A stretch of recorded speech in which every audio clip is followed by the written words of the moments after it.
Os fundamentos da economia no mundo do crédito. Por que entender esses fundamentos e os ciclos econômicos é tão importante para o seu investimento? É disso que a gente vai falar hoje.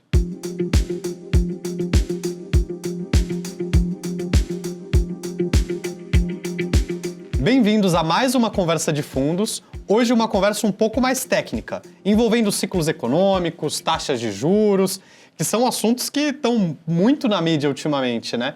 E para isso, para aprofundar nesses conceitos, a gente convidou hoje o Alexandre Coutinho, que é o sócio responsável pela área de crédito do Pátria aqui no Brasil. Muito obrigado, Vitor. Muito obrigado a todos que estão assistindo hoje. E agora vamos começar essa conversa com uma pergunta que não é nada fácil.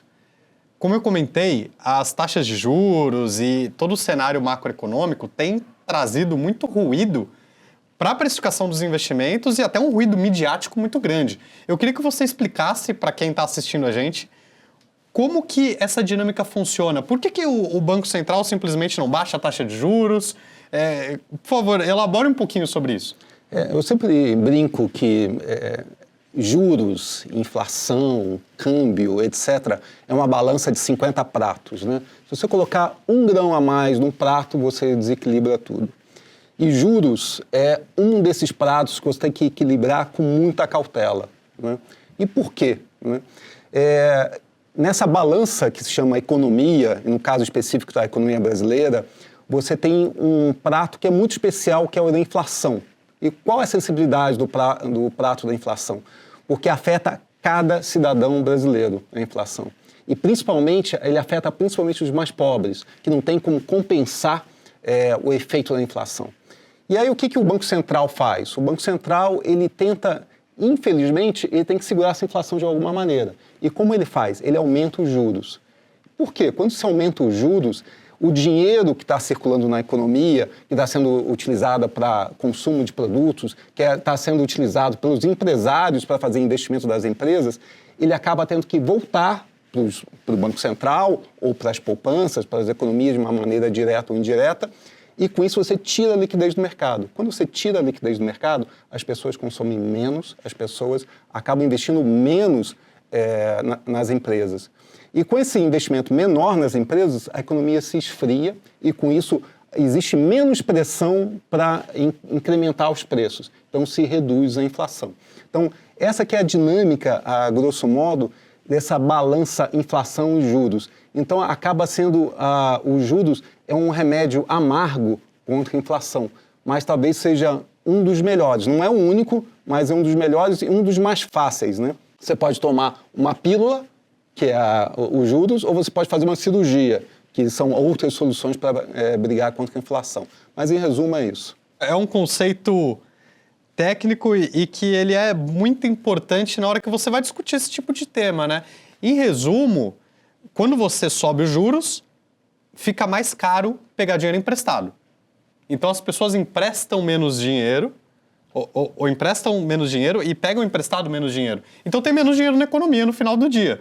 Com menos dinheiro, as pessoas compram menos e aí a inflação arrefece. Eu acho que esse é o resumo do conceito, né? Exatamente, essa que é a dinâmica. Esse que é o conceito superficialmente. Vou dar um exemplo aqui, né? Você como bom corintiano, né? Você vai naquele jogo de final de semana e tem todo mundo, milhões de corintianos tentando comprar o ingresso. Aí o que acontece? Falta ingresso, tem mercado paralelo, sobe o preço, sobe muito. Dispara. Então esse que é o conceito da inflação, quando tem mais demanda do que oferta. E oferta normalmente tem limite, né? As empresas têm uma capacidade limitada de produção. Então se você tem muita gente procurando, acaba subindo o preço. Se você tem menos gente procurando por aquele bem, então, uma situação absolutamente hipotética, ter menos corintiano no mundo, então o preço do ingresso diminuiria. Ultimamente não está fácil, mas é um excelente exemplo. No final do dia, você tem o juro nominal brasileiro, que aí está mais para o CDI, para a Selic, e você tem o juro real. O juro real é o quê?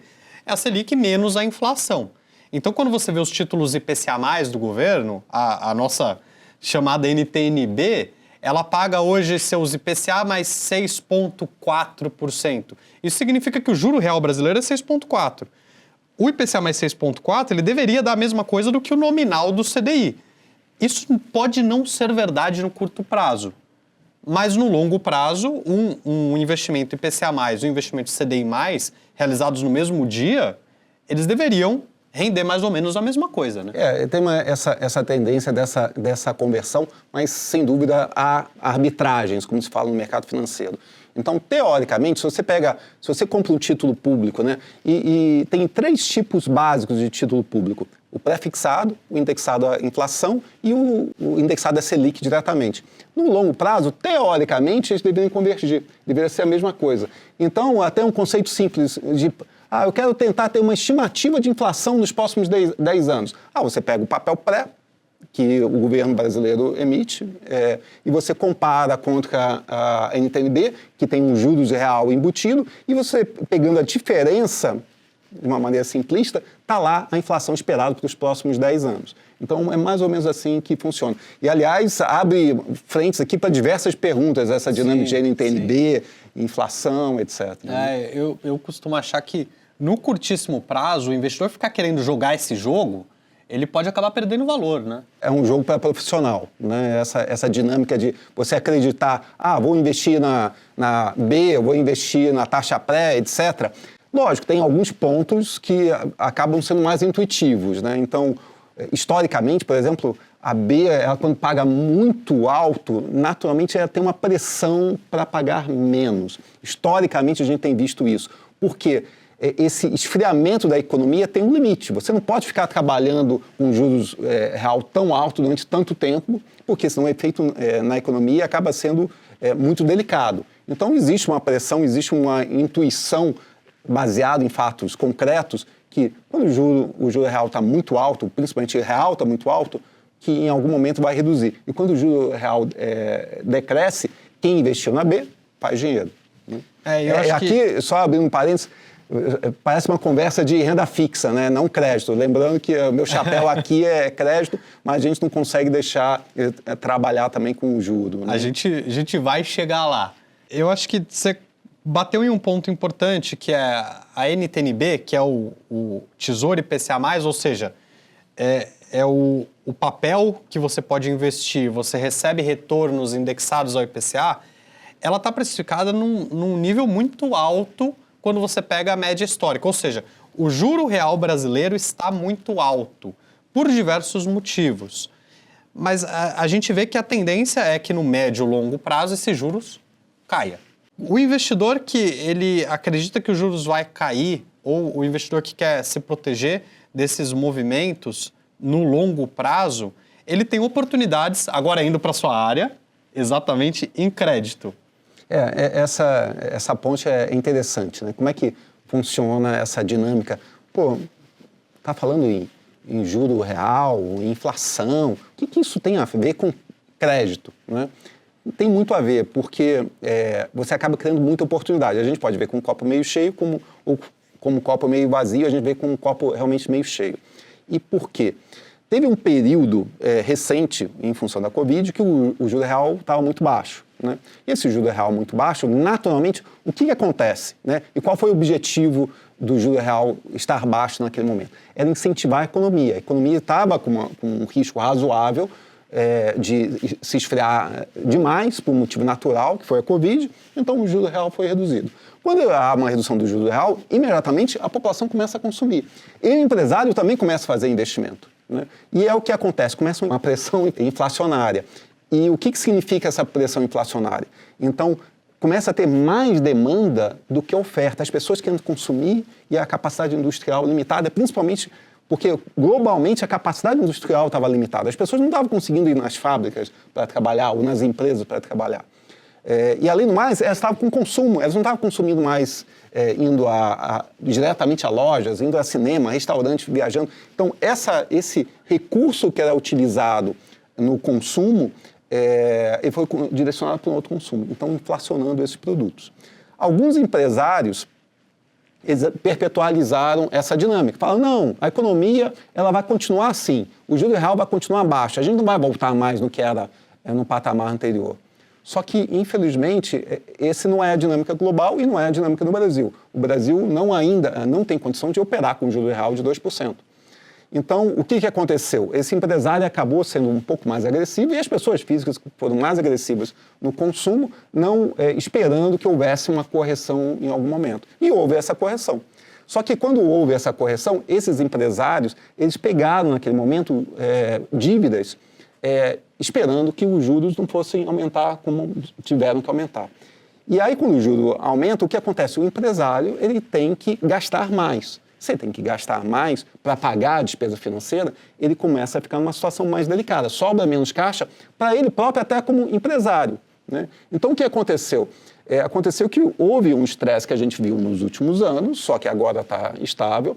Isso cria oportunidades para investimentos, né? Principalmente do ponto de vista de crédito.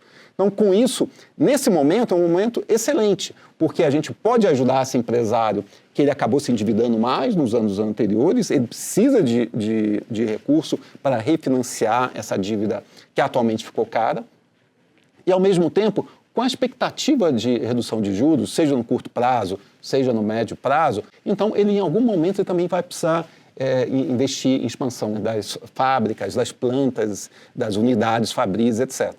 E com isso cria-se oportunidade de investimento. E principalmente pelo fato de a gente ter passado pelo maior estresse da economia nesses últimos meses ou anos, então fica mais fácil tomar a decisão de investimento. Então, por isso que a gente vê uma oportunidade fantástica de investir em crédito nesse momento. Organizando um pouco as nossas ideias aqui, em 2020, com a Covid, o mundo inteiro, né, colocou liquidez no mercado, ou seja, para evitar uma crise muito grande, uma recessão, baixou muito os juros. Só que esse era um movimento de curto prazo, porque inclusive a pandemia já acabou faz um tempo, né?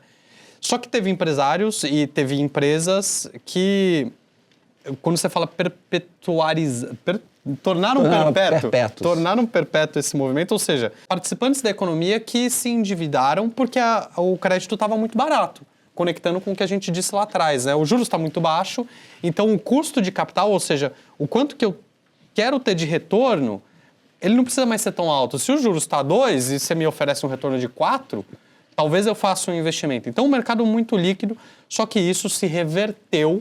E aí você tem, inevitavelmente, uma atribulação em diferentes segmentos. Quando você vê empresas em diversos setores sofrendo, é justamente esse movimento. O cara que se endividou e que agora está com uma despesa financeira muito alta. Ou seja, hoje o juros está muito mais alto e o cara já tem a dívida. Isso cria oportunidades porque o mercado inteiro fica avesso, ele começa a ver que tem problemas, e aí o mercado fica seco de liquidez, né? As pessoas e as empresas, elas têm mais dificuldade para pegar dinheiro emprestado, e com isso você consegue cobrar um prêmio maior, ou ao invés de você cobrar um prêmio maior, você consegue pegar empresas muito boas e que estão pagando um cupom, um prêmio sobre o CDI maior. Ou seja, quando a gente fala CDI mais 3, você travar o CDI mais 3 com um CDI alto, quando o CDI começa a cair, esse mais 3 começa a valer ainda mais, né? Então, mais ou menos, né? Então, o CDI mais 3, então, um CDI a 10% são 130% do CDI. Mas a CDI a 7%, esse CDI mais 3 é muito mais, um percentual do CDI. Então, esse que é o conceito. E aí, apesar de fugir um pouco da minha especialidade e ser uma pergunta que ninguém sabe a resposta, é intuitivo que a próxima etapa a gente fala de crédito, a gente fala de inflação, a gente fala de juro real. Qual é a próxima pergunta? É o câmbio, a pergunta de $1 trilhão, né? Que é interessante essa dinâmica, né? E essa preocupação, né? Pô, mas e o câmbio? Como é que funciona? Por que a gente está com o câmbio agora 5,60, etc., né? Então, isso é bem interessante, porque um dos mercados mais líquidos do mundo, naturalmente, é o mercado de câmbio, né? Esse fluxo de moedas entre países, né? E quais são as principais pressões sobre o câmbio, né? Naturalmente é juro, né? Então você tem investidor estrangeiro ao redor do mundo que está procurando onde que eu tenho minha melhor relação risco-retorno, onde que se eu investir comprando um produto de renda fixa, um título público, o que eu vou receber nessa renda fixa, ela vai compensar até o risco de uma desvalorização cambial. E aí o Brasil, naturalmente, tem os momentos que o investidor está louco para investir no Brasil, e tem outros momentos que prefere investir em outros lugares, por diversos motivos, né? Não é mérito ou demérito do Brasil, às vezes é do outro país que você tem essa opção. Então vamos lá, vamos tentar dar exemplos reais nessa dinâmica. Então, o juro real no Brasil, atualmente, 6%. Pô, um juro real alto. Então, o investidor estrangeiro que tem um dinheiro que pode alocar em qualquer país do mundo, falou, opa, acho que vou investir no Brasil, porque 6% real não é qualquer lugar do mundo que paga isso. Só que quando ele entra aqui, ele pode ficar preocupado. Pô, eu estou investindo aqui, mas será que a balança de despesa ela do país ela está muito alta ou está muito baixa? Será que tem um risco do juro real ter que subir ainda mais? E se subir ainda mais, vai ter mais fluxo de dinheiro ainda no futuro. E aí o câmbio ele vai desvalorizar ainda mais naquele país que eu estou investindo. Opa, eu prefiro não investir então. Eu vou esperar o juro real subir ainda mais para colocar dinheiro. E então com isso você começa a mandar o dinheiro para fora. Em vez de investir no Brasil, investe em outro lugar no mundo. E é o que acontece, o real fica mais fraco. Então é o que a gente está vendo, né? Então essa que é a beleza dessa interconexão, é a balança de 50 pratos, né? Então se você coloca um pouco mais de arroz num prato, você pode derrubar todos os pratos. Então essa que é a interconexão dos juros, com a inflação, com o Ibovespa, com o câmbio, com o crédito e assim por diante. E esse ponto é muito interessante, Coutinho, porque o câmbio no curto prazo é impossível você saber para onde ele vai, né? A gente costuma dizer que no curto prazo, quanto ele está agora é o melhor indicador. Porque, os juros tá alto, mas o juros dos Estados Unidos também tá alto. A pessoa que está lá fora, ela vai decidir investir lá ou investir aqui? O prêmio tá alto o suficiente? Não sei. A inflação tá baixa, mas por outro lado... Ótimo ponto. E você tem a balança comercial de exportação. Putz, o Brasil tem exportado muito, até porque a moeda está desvalorizada. É outra balança de mais 50 pratos, é impossível a gente ter certeza para onde vai no curto prazo, né? E essa dinâmica, hoje em dia, cada vez mais é difícil você tentar analisar um único país de maneira isolada, como você colocou. E como é que está os juros nos Estados Unidos, na Europa, no Japão, né? E a guerra na Rússia. Então, todos esses fatores têm impacto em juros, inflação, em câmbio, etc. E essa dinâmica que você falou, sem dúvida, é um dos fatores, né? Quando os juros nos Estados Unidos estão muito altos, é mais uma ponderação do investidor global que está olhando o planeta. Pô, aonde que eu vou colocar meu dinheiro? Pô, mas nos Estados Unidos está pagando juros bons hoje, né? Então, será que vale a pena investir no Brasil? Deixa aqui nos Estados Unidos mesmo. Então, esse aspecto é fundamental. Não dá para isolar a análise só num país, ou tentar simplificar em duas premissas. É por isso, novamente, que a gente valoriza o investimento através de gestores que estão fazendo isso 24 horas por dia, 7 dias por semana. A gente pensa, dorme, come, bebe, enfim, esses fatores para impactar a nossa decisão de investimento. E pensar no longo prazo, né? Porque é isso, no curtíssimo prazo, eu vou investir em dólar agora porque eu espero que ele suba. É impossível. Eu espero que a moeda brasileira comece a apreciar agora. Mas... Não, aí é o que eu brinco, é bruxaria. Então. Se alguém sabe fazer isso, está muito rico, né? Mas não é o caso para quem não é o mago, né?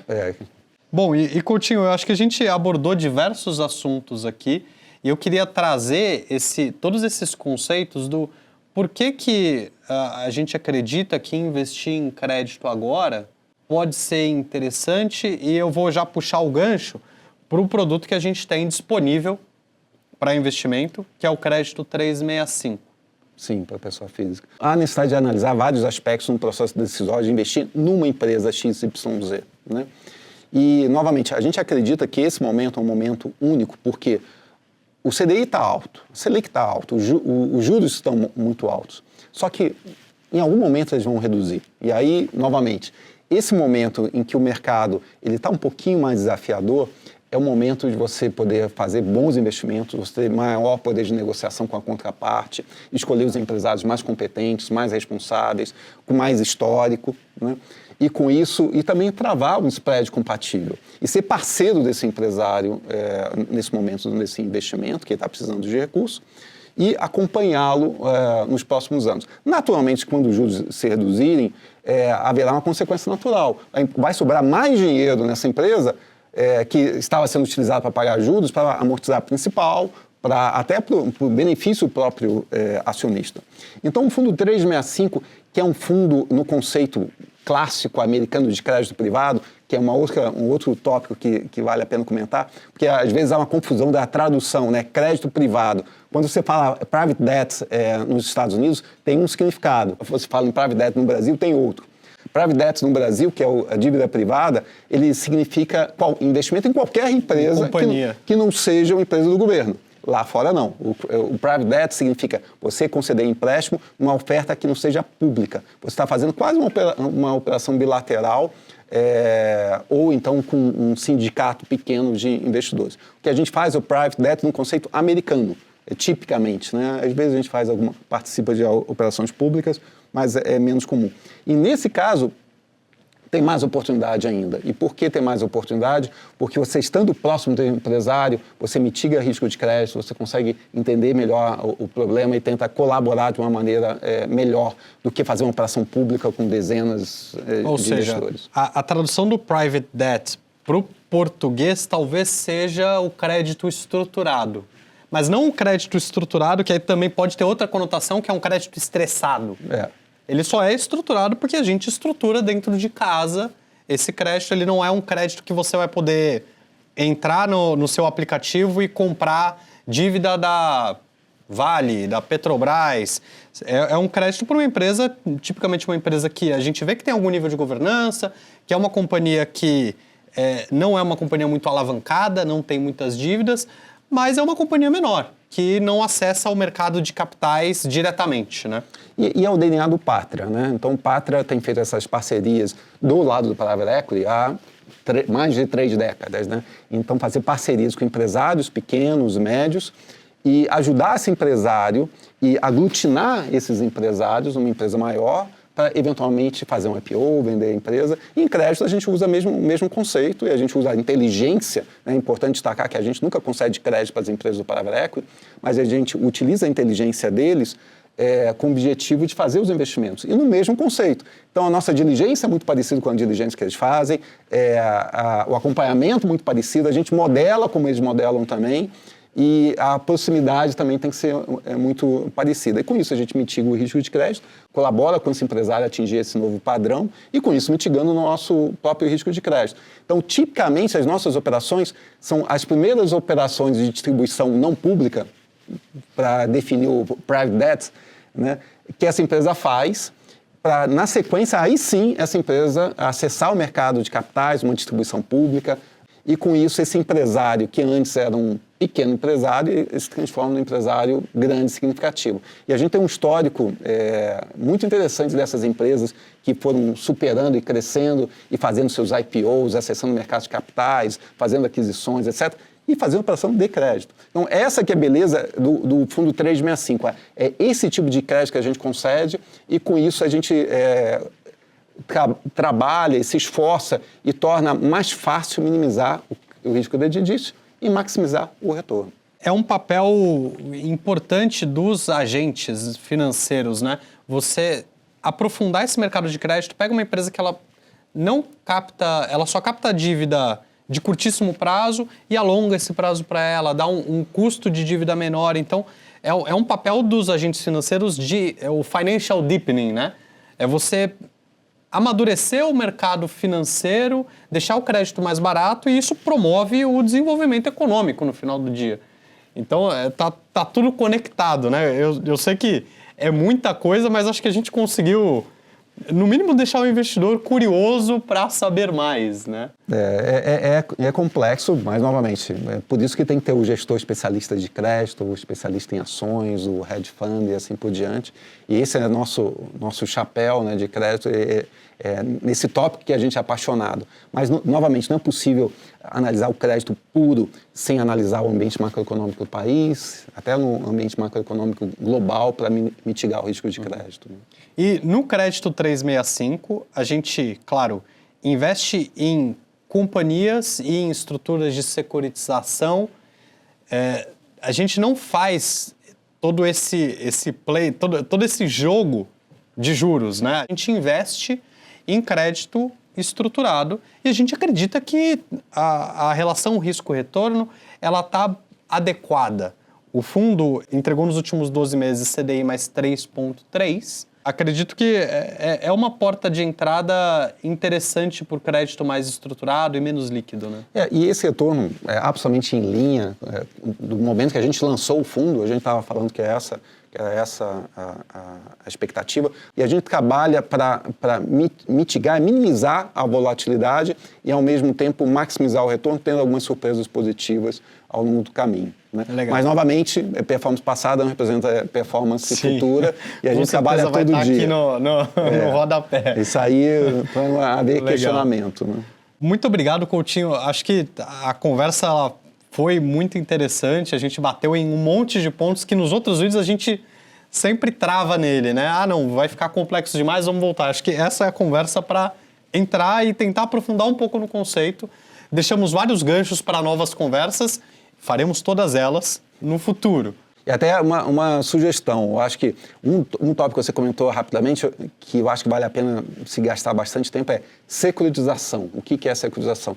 Que é um dos investimentos, uma das estruturas que a gente gosta bastante, que é complexo para explicar, mas é algo que vale a pena. A gente vai precisar de mais um vídeo para ela. Vamos pedir para alguém do time ajudar aqui. Coutinho, muito obrigado pelo seu tempo. A gente voltará com novidades em breve, como de costume. Muito obrigado por assistir e até a próxima. Muito obrigado por todos, obrigado pela paciência e por nos acompanhar nesse vídeo. Nessa jornada. Nessa jornada. Obrigado.